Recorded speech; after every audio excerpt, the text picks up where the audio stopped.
Hi, I'm Dave Stokes. I'm a technology evangelist for MySQL, and we're looking in this series at the MySQL 5.7 end-of-life options.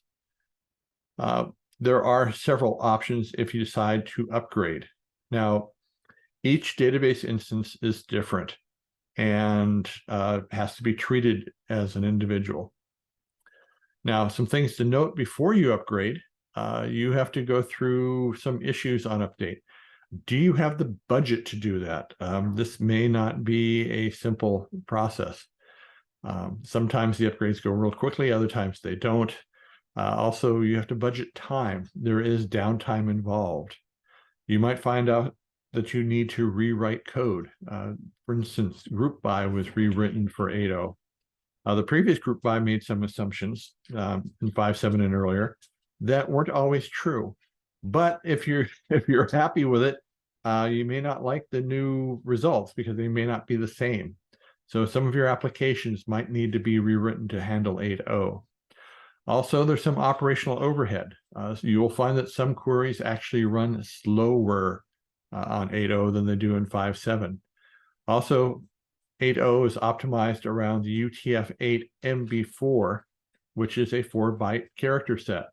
If you are running a 1-byte lat1 character set, suddenly your storage has quadrupled. As I mentioned earlier, downtime during the upgrade. Smaller sites will upgrade faster. Bigger sites might take a while. The update itself runs fairly quickly, but you might have a case where there's a lot that needs to be done. You also might need to change your configuration files. 8.0 was a major rewrite. A lot of the big changes were done with taking the metadata from the little files that you used to find under varlib MySQL and actually putting that in the data dictionary in the database itself. Also, you might need to repartition tables. If you're partitioning anything other than NDB or InnoDB tables, you will have to unpartition those because partitioning for those types of tables is no longer supported. You can only have NDB or InnoDB table partitioned. So let's look at your options. Okay, the major groups of the options are the status quo. You keep running 5.7. Now, the trouble here is that you're running into a lot of technical debt that you may not want to. You have old software, there's no bug fixes, there's no support for it from Oracle MySQL. There is support from Percona. Also, some of your software that depends on MySQL may not work in the future with 5.7. Also, it gets harder and harder over time to find folks who know how to support these outdated versions of the database.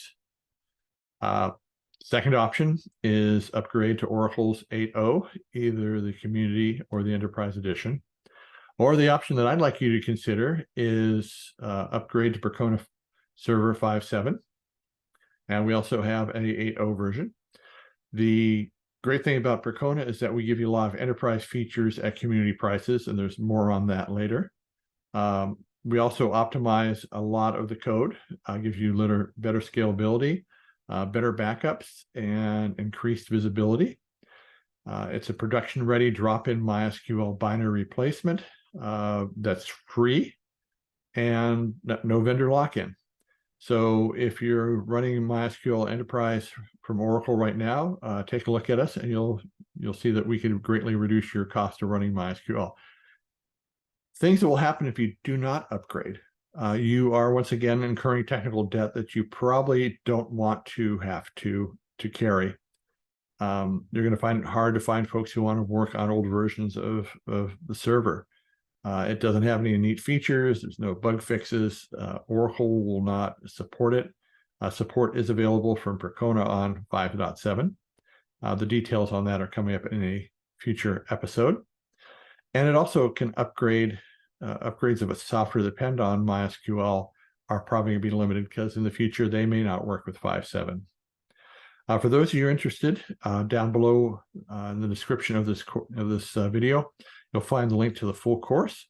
Also, you'll find links to our classroom where you can actually take a quiz and get a certificate on this series.